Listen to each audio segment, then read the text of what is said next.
Could you first of all introduce yourself? I'm Tori Amos. New album coming out. In May, I think.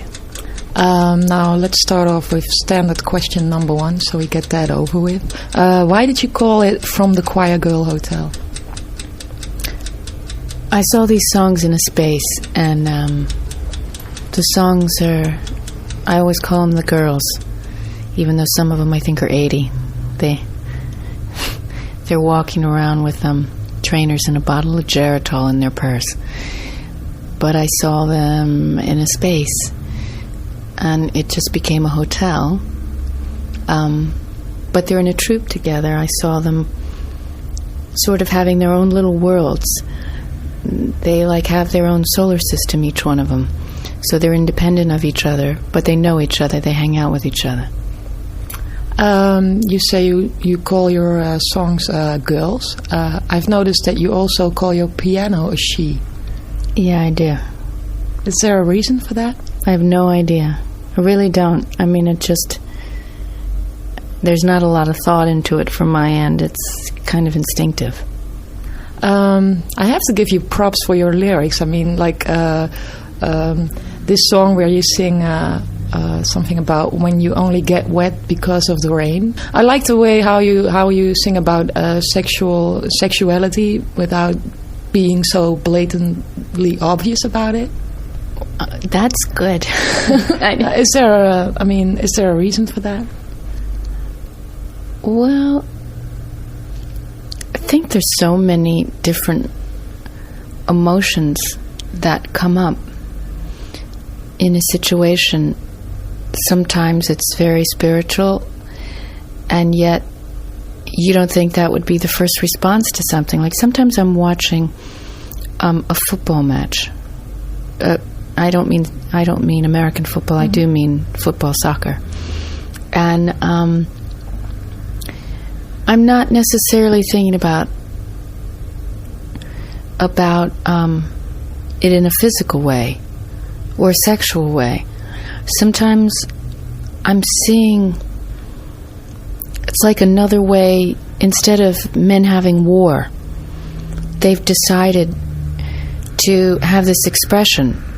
So sometimes when I'm having, this is a very long-winded answer, I'm sorry, Paula, but the point is sexuality crops up like when I'm eating an avocado sometimes. It's not proper, but you go, this is warm and it's melting in my mouth and I feel safe and I feel alive. And then you get a sensual, passionate response. And yet, moments when you think I'd have a sensual, passionate response, I'm drawing a geometric shape in my head. Don't tell my boyfriend that. Don't worry, I won't. He knows. I'll edit it out.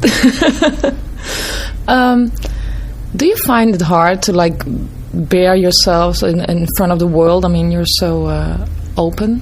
What's weird about it?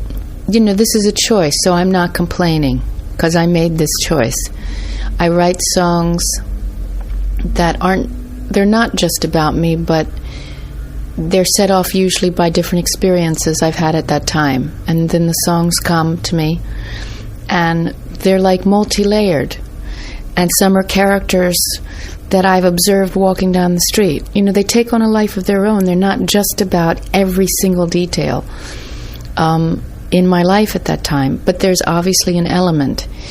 And so, yeah, I feel like I'm open about, I feel like they're Polaroids of a time. The songs are pictures.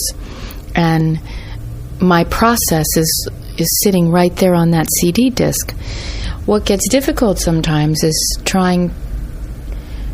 I'm always trying to weasel out of explaining them because it's not appropriate to explain them.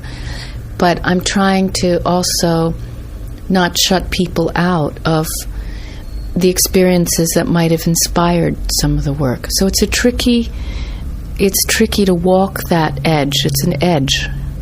Do you think people should find their own explanation? I really want them to. I mean,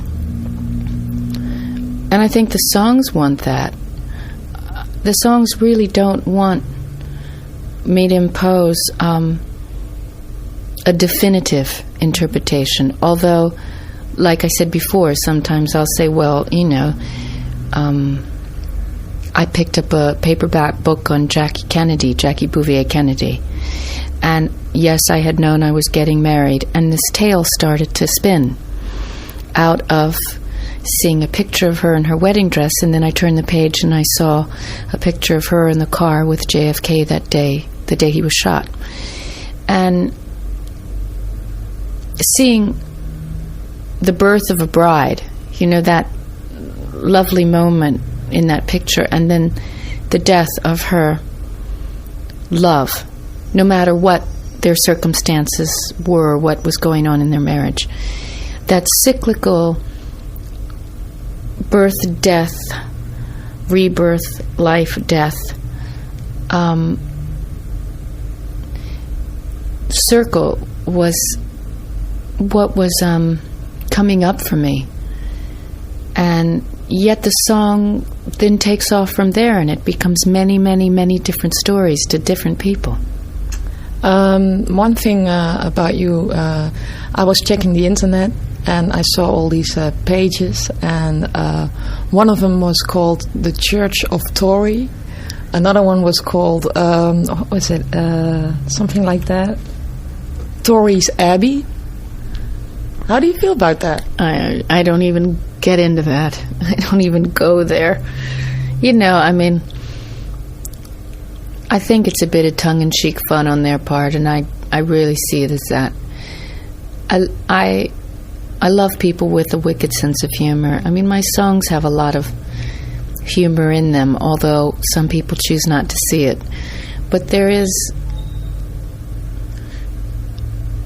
there has to be a level where you can laugh at yourself. And also, in a weird way, you laugh at horrific experiences sometimes once you've passed through them. You can laugh at parts of them, not at certain parts of them, because it just doesn't feel funny. It hurts. But sometimes you can just go, life's such a crazy experience sometimes. How you react, how you think you're going to react, and you don't react that way. And the things that really you react over seem minor compared to certain major things that happen, and you hold it together more. It doesn't always make sense, and I find that side of human nature fascinating. Yes, because as I was reading in the bio, when you were making this album, you were pregnant and you had a miscarriage. That must have been like the hardest thing. How could you go on working? I didn't work for a long time. I did a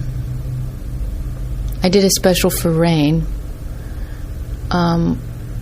which is the Rape, Abuse, and Incest National Network. It's like a hotline for survivors of violations. And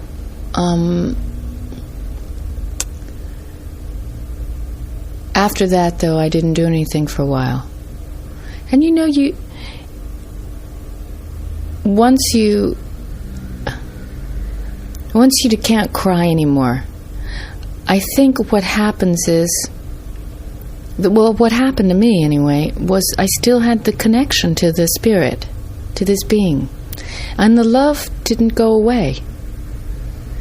And you feel this love that I really hadn't felt that kind of love before for another human being.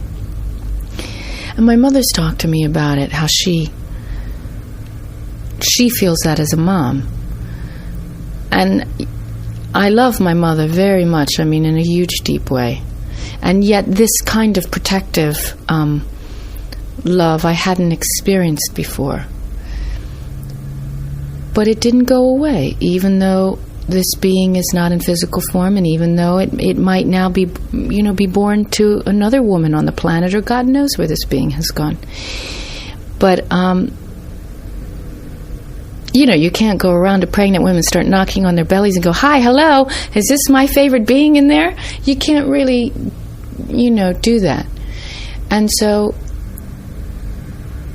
there's a gift that I feel like this being left with me, and that was a sense of love, even though there was a physical loss.